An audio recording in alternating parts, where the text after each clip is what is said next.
Yo and hello everybody, Mike here, Baseball Collector.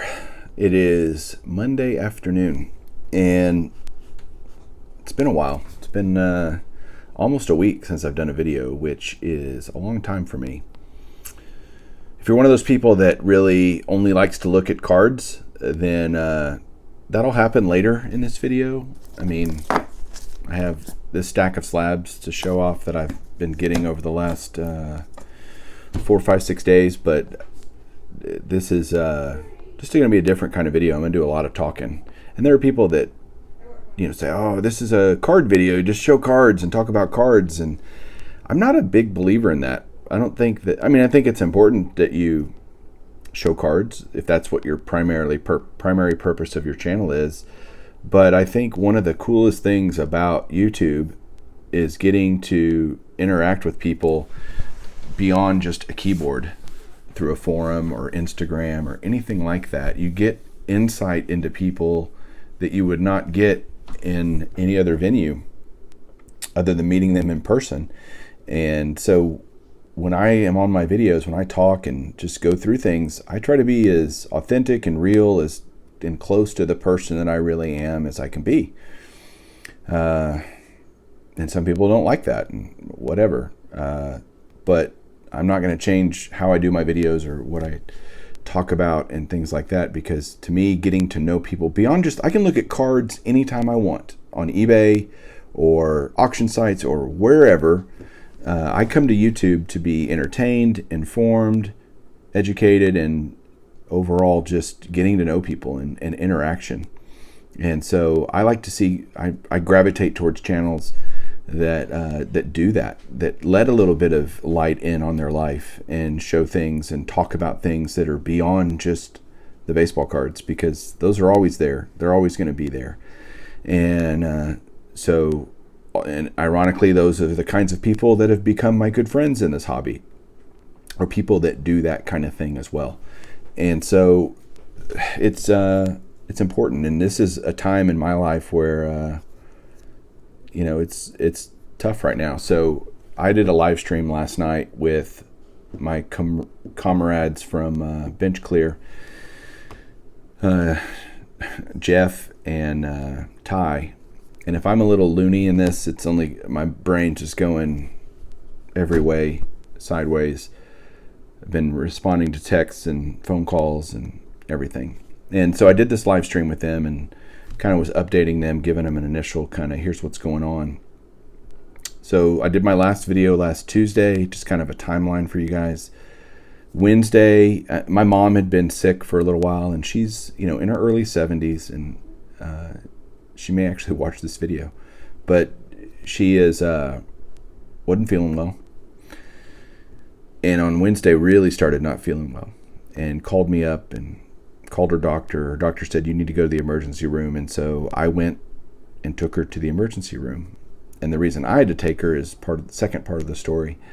So I take her to the emergency room. We practiced social distancing in the car. She was in the back seat. We were both wearing masks and everything. And I took her to the emergency room. And sure enough, she was admitted immediately.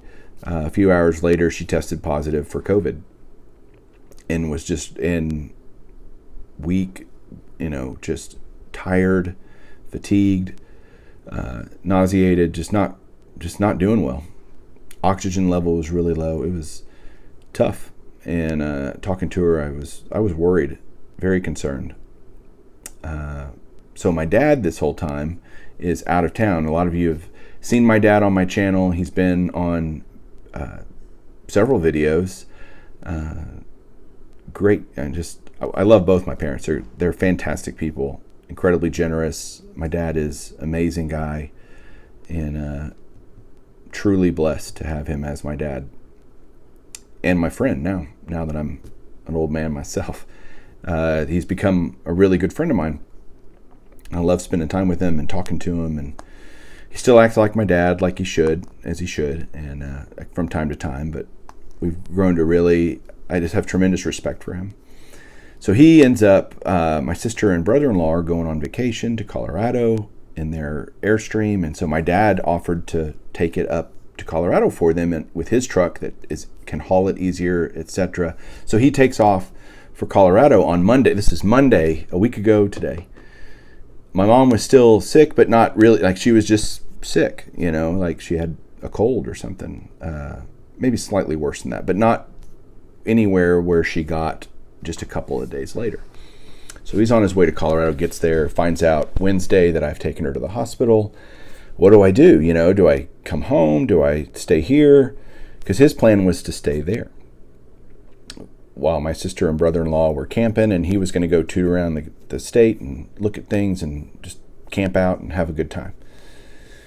Well, I'm like, well, you might as well stay. There's no point in coming home. You can't see her. You can't go see her. You can't you literally can't do anything. You can sit at home and mope around, or you can just do what you'd already planned on doing.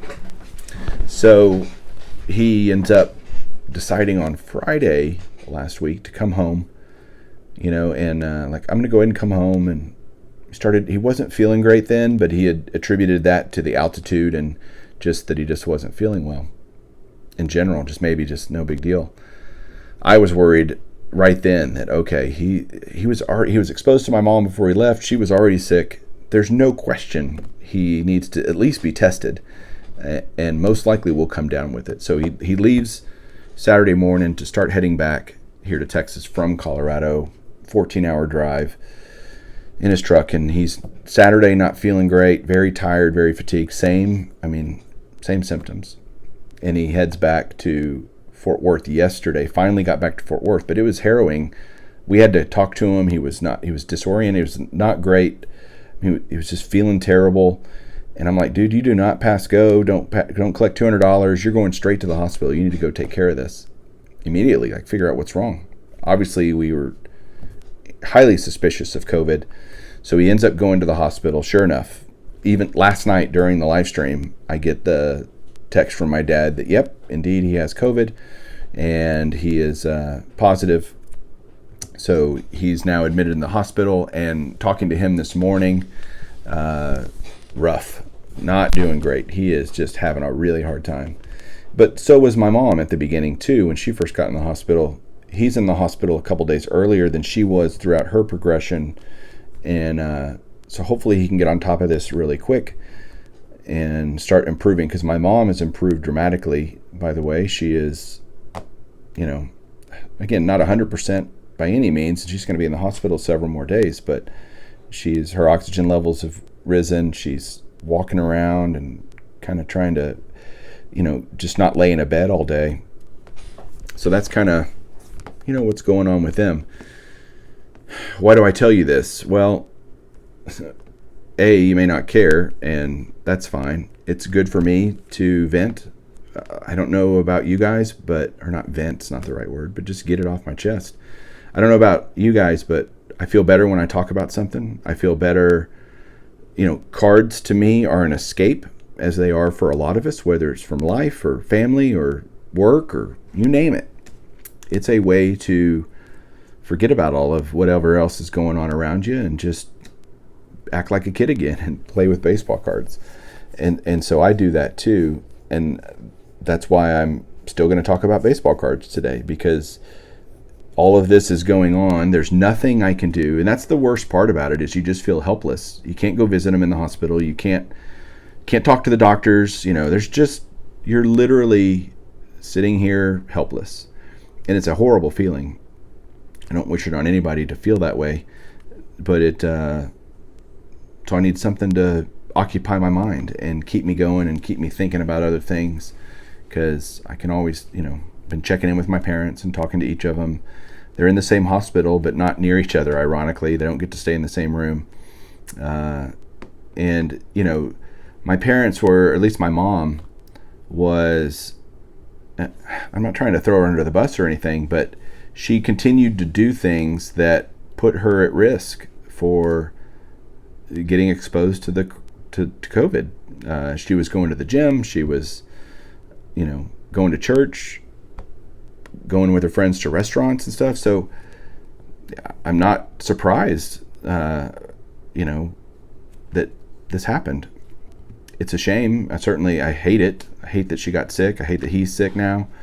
And it's just a lesson that you guys need to be careful. I mean, it is it's serious. And if you're in that risk level, if you're an older person with underlying health conditions or you're a younger person with underlying health conditions, what's the point in going out and risking it? Just stay home. If you're younger or whatever, just be careful about who you're around, because you're probably exposed to it. You probably have it, never were symptomatic, whatever. We're all going to get this at some point. There's no question. We're all going to have it or be exposed to it by the time this is all said and done. You cannot avoid it. But you can do things to mitigate your chances, and especially for those high-risk groups, they need to be the ones basically hunkering down and being extra careful. So that's my kind of public service message about that. So, where did they get it? Who knows? Because I took my mom to the hospital last Wednesday, I'm now quarantined for 14 days. I feel fine, by the way, so I don't feel sick at all or anything. And it's been now 5 days, whatever. And I feel fine. So not terribly worried about that. But it's still a risk. And I'm not going to go out and expose other people just because I'm potentially carrying it with being asymptomatic or whatever, or don't have it at all, or who knows. There's no point in risking it. So, anyway, that's kind of what's going on with that. So, use this hobby. In what's been great through all of this, just for the last few days, is my friends have been amazing. Obviously, my friends and family that are here local, that I know, but my card family has been really great too. My card friends have been amazing, incredibly supportive. When I just wanted to talk and just get my mind off of this, they were right there. Yeah, sure, let's talk. And people have been amazing. Last night on the live stream, people were incredibly supportive, and I truly appreciate it. I didn't respond to every comment that was coming in because they were flying in, but to every one of you, thank you. And they're going to be okay. I'm incredibly confident they're going to be okay, but it's just no fun to deal with, and constant messages and texts and people wanting to know updates, and that's fine. Just trying to keep everybody updated and staying updated to myself. So that's enough about that. But never forget how important your friends are. No, don't forget how important this community can be if you let it. There's plenty of people that are negative about things and don't let people into their life, and that's fine. I'm not one of those, and I think because I've been that way, it's allowed people to come in and be my friend and not just admire my cards, but truly be great friends. And you guys know who you are. So I appreciate that. I appreciate you guys. Now, while we're here, we might as well look at some cards, because I have some, and they're just a bunch of different stuff. So let's flip the camera around and take a look. Hang on one second. All right, here we go. So the first card we're going to look at isn't even a card that I've acquired recently, but I want to tell a story and talk about something real quick. So this card here, this is Luka Doncic. This is his Prism rookie, which is, by and large, if you're a basketball fan at all, and y'all know I'm predominantly 99.9% baseball, but I love Luka. I love the way he plays. He plays for my hometown Mavericks. Just a dynamite player. And so last year at the National, I was talking to my friend Andy and my friend Eric, and they were like, yeah, you need to get a Luka rookie. And I'm like, yeah, I do. And so I walked around the National last year in Chicago, and I was targeting $15 to pay for this card, and most people had it around $20, $25, $30. Finally, I found a guy that was willing to sell me one for $15, and so I bought it. So glad that I did. I just wanted the card, and I just thought it was cool, and I didn't have a lot of basketball, and I know Prism is like the rookie to have of any player any given year, is to have their Prism rookie, and so I really wanted this card, and I was thrilled to pick it up. It is now, this card sells regularly $275 to $285. It's crazy. and all prisms have just gone nuts in basketball. And the reason I'm showing you this card and want you to think about it is on the Bench Clear channel yesterday, Ty, who runs Breaker Culture and does a great job with his stuff, he did a video on the 15 best Prism cards, Prism rookies, going back from 2012, which was the first year of Prism, to this year with Zion and Ja Morant and those guys. It is so cool it's a great video. I love seeing the analytics. I love seeing all the stats. I love seeing the rankings, all that stuff. It's a great video. So if you like basketball even at all and dig Prism, you should go watch that video. I'll put a link down below. So not that you can't go find it on the Bench Clear channel really quick, but just to make it easier on you. If you haven't watched it, you should. It's really cool. Ty does a great job, and I just wanted to throw that out there before I talk about the cards that I picked up. So there you go. Go check it out. All right. So I just picked up a bunch of cards kind of for my sets, and there's a lot of cards that I need that I would call very minor cards within the run. For example, anytime you got a manager card, Tommy Lasorda is a Hall of Famer, but these cards just aren't terribly sought after, and because of that, it makes them tough to pick up because there's just not a lot of them graded out there, because most people don't grade the team cards or the manager cards because they're not players. But I still want them just because they do picture a Hall of Famer, Tommy Lasorda. And so I got this 79 Topps Dodgers. And then I got the 78 ones are kind of cool because they have the manager both as a manager, like Dick Williams here for the Expos, and the player when they were a player. So this is back when he played for the Kansas City Athletics. So there's the 78 Dick Williams and an 8. Then we got the 78 Bob Lemon, who was the White Sox manager, but is best known for being a Hall of Fame pitcher for the Cleveland Indians.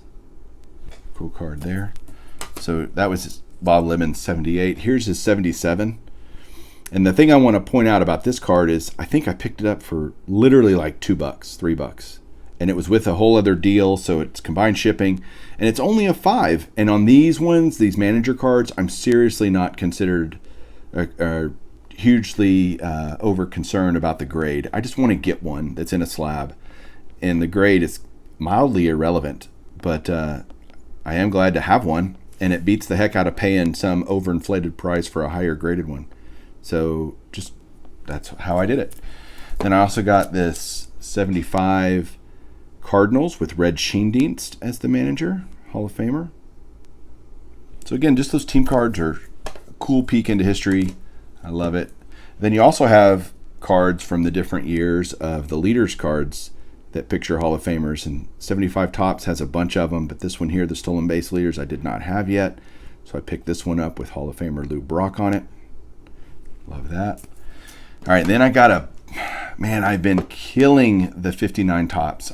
Trying to finish up. I only need like 5 or 6 cards. I'm going to show you several here. And hopefully, I got the last one coming for the whole Hall of Fame run for 59 Topps, and it should be here later this week. And then I can do a 59 Topps, whole complete set, complete Hall of Fame set run. It's a beautiful set. I love it, and lots of cool cards in it. So this is one that I picked up, the Kaline. This card is surprisingly expensive, even in like a 4.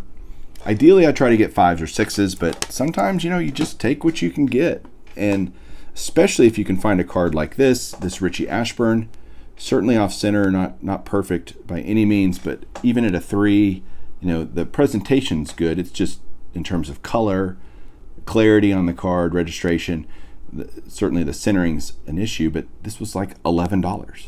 So yeah, I could pay $11 for a 3, or I could pay $75 for a 6. And that's just a lot of money that I can put towards other stuff. This was a card that's been eluding me for a long time, and it's card number 1 of the set in 59 Topps, which is, there's a whole lot of things going against this card. And what I mean by going against is making it difficult to find. And, well, again, nothing's hard to find. I always say that. It's just expensive. Finding this at a reasonable price. And so this, first of all, back in the 50s, this is card number 1, what did kids do with baseball cards back in the 50s and 60s? They would put them in order, and then they would rubber band them together. So the first and last cards of each stack would just get hammered with rubber band marks and get ding corners, and edges got screwed up and all of that. And plus, this is a commissioner card, and nobody in 1959 probably who opened these packs, any of these kids, they don't know who Ford Frick is, and even if they did, they didn't care. So this was a card that kids got rid of very easily. Ford Frick is a Hall of Fame commissioner, definitely a Hall of Famer, but at the time the kids wouldn't have known. They'd be like, yeah, who's this guy? Ford Frick, he's got a funny name, and I'm going to throw this card away, or it's just going to be on the top of my stack and it's going to get beat to hell. So finding these at an affordable price at a reasonable grade is difficult. So I just finally bit the bullet, and I did one of those things that you kind of do. I way overpaid for this card, and I didn't even care because I just wanted to get it. So I think I paid almost $40 for this card, $37 I think I paid for it. And I just wanted to get it because it was like the second to last card I needed for the set, for the run, and I didn't care. I just wanted it done. It wasn't like it was hundreds and hundreds of dollars, but it was more than this card should have been, and I just was like, forget it. There was only like 2 online anyway available, so I was like, screw it. So I bought it. There you go. Sometimes you do that. This card I've been eyeballing for a long time. This is the 59 Topps Corsair Outfield Trio with great Roberto Clemente on it. And this is in a excellent 5, so another just solid collector grade on this card.